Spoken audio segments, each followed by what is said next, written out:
Kabajamtoota daawwattoota keenya ammallee kan daawwachaa jirtan TV OBN qophiin makkoo bilishooti. Qophiin makkoo bilishoo sin bohaarsaa sin gammachiisaa qophiin keenyatti fufee jira. Kanneen TV'n kallattiin nu daawwattan ammallee TV OBN irraa xuxxanii sochoosinaa sin jenna.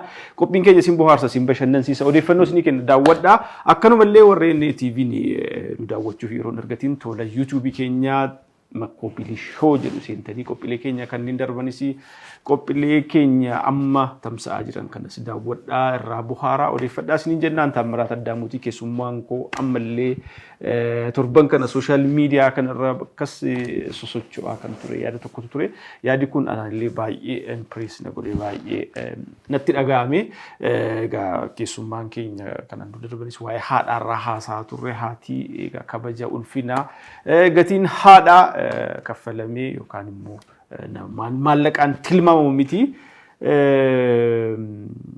gurbaa daa'ima miteeti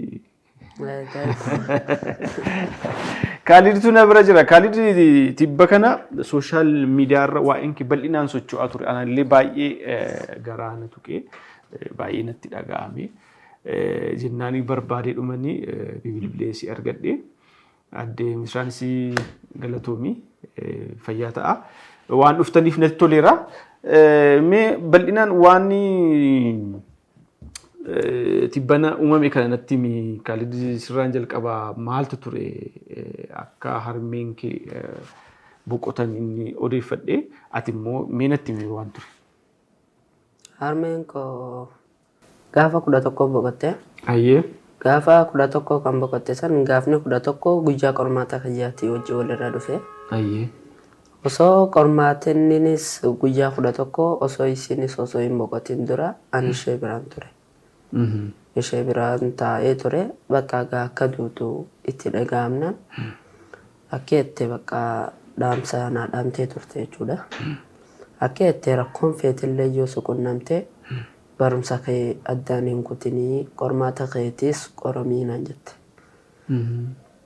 sana boodaanis hayaa je'eeni bakka akkasitti halkan san sa'aatii 12tti boqotte saniin anis reefka isii mana dhiisee bakka waan isiin naan jette ergaan isiin dhabee waan isiin naan jette waadaa isiitiin galmaan ga'aa je'ee akkasitti deemee qormaata dura qorame jechuudha. Nama gaddisiisa baay'ee nama gaddisiisa dhugaa dubbachuuf. Sana booddee deebi'een qormaata isa inni lammataa osoo hin jalqabamin qabrii dhaqee isii awwaaladhee akkasitti deebi'ee sana booda qormaata lammaffaa qorame. Guyyuma sana? Guyyuma sana jechuudha. Qormaata isa lammaffaa qorame. Waan onnee nama cabsu. Mee jalqabarra eessa kun asuma xaafoodha miti? Xaafume. Mana barumsaa maal jedhama manni barumsaa itti barattu sun? Kan inni itti baradhu mana barumsaa Munxannichaa jedhama. Kan inni itti qorame immoo mana barumsaa Daallee Dambal. Mishin jechuudha. Mishinii.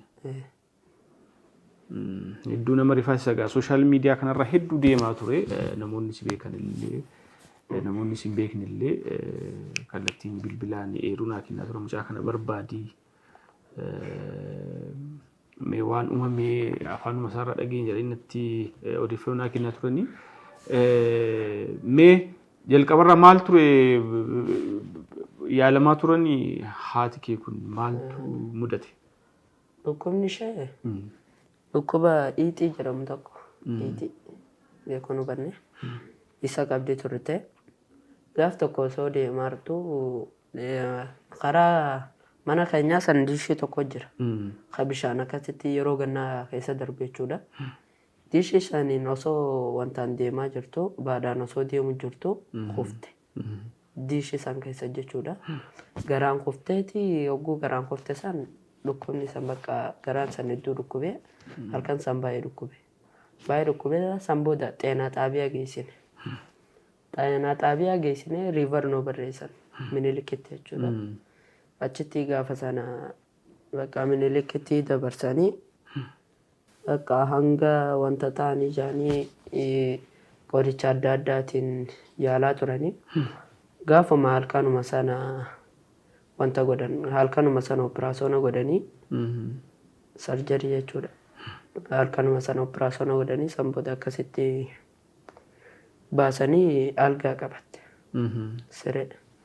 Siree qabattee akkasitti gaafasiis achittis haxmiitis waan bakka isiin xiqqoo nyaattu waan akkasiitis godhee achitti yaalaa ture jechuudha isii.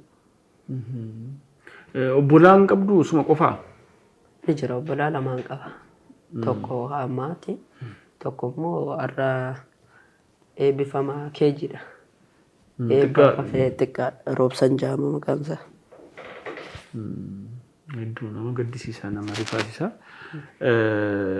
Egaa nama waan guddaan sirraati waa baratamu tokko imaanaadha.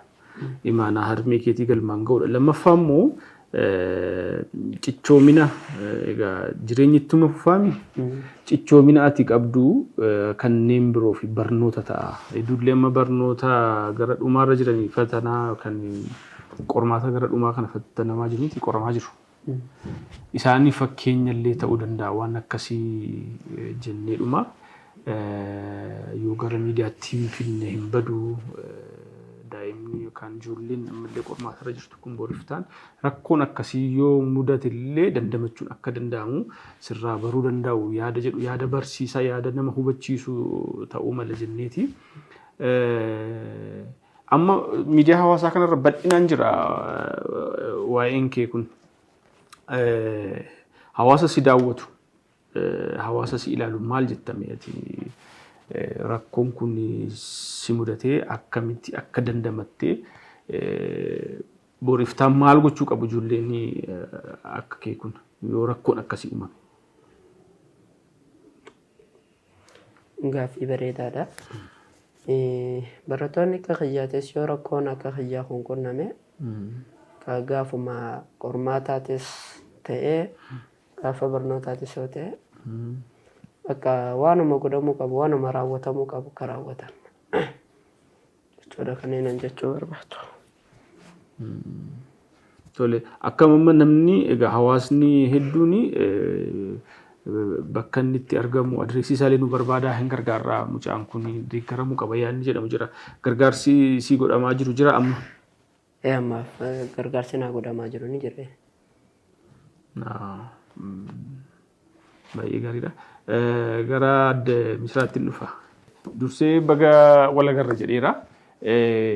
Waa'een keeziin yookaan ishuun kun sooshaal miidiyaa yookaan miidiyaa hawaasaa kanarra baay'ee suuraan kaalidisii taateen kunis deemaa jira.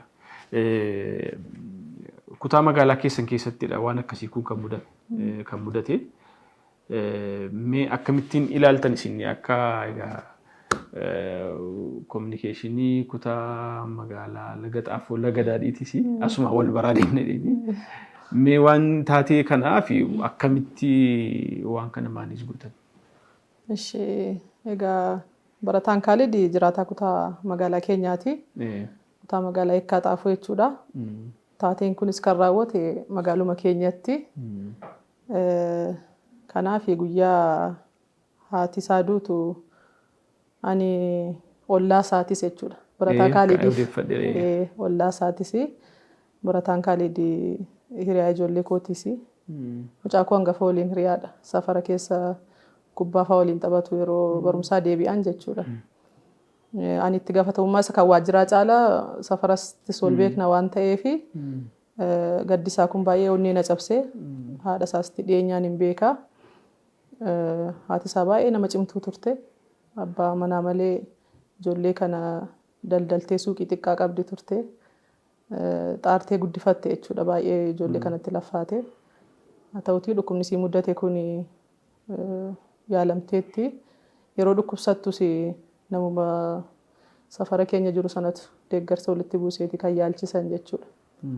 Yeroo hospitaala Minilik turteettis mucaadhuma kanatu ji'a tokko bira turee dhukkubsiise kophaadhuma isaa jechuudha yeroo siin sarjarii taatu. Kanaaf achii dhufteellee fayyuu hin dandeenye dhukkubichi itti cimaadhuma dhufee dhumarra lubbuun sii bahe jechuudha. Guyyaa sanatti yaa cimina Kaalid achirratti kan argine chaalenjii sana dandamatee reeffa haadha mana kaa'ee haati ganama barii 12tti duute sa'aatii lamatti inni immoo qormaata deemee qoramuu qaba qormaata ministirii. Waan baratame miti hawaasa keenya keessatti waan namatti dhufu kun fakkeenya ta'a kanumarraa kaanetti nullee kan waan tole. Nuttis waan addaa kan ta'ee fi baay'ee kan guyyaa kaalidiin itti dinqisiifannedha jechuudha. Kanaaf reenfa haadha isaa mana kaa'ee haadhattiyyuu haadha kophaa abbaa malee guddifte jechuudha. Aarsaa guddaa kaffaltee fi kanaan geessedha. Haa ta'uti yeroo lubbuun jirtutti haati isaa nama cimtuu waan turteef barumsa irratti baay'ee deeggaraa turte jechuudha. Yoo akkam rakkatte illee barumsa kee akka addaan hin kunne jettee waadaa seensisteetti jechuudha. San booda gaafas yeroo sa'aatiin 2 guutu waadaa haadha kootiin qaba qormaata qoramee deebi'uun qaba dheeti. Sana booda namni 2 duuka deeme qormaata ganama 2 qoramee sa'aatii laaqanaa moo dhufee haadha awwaallatee qormaata waaree boodaallee deemee xumure jechuudha. Dhaqee qorame jechuudha. Kanaaf cimina kaalidas keessatti dinqisiifachuun barbaachisaadha jechuudha.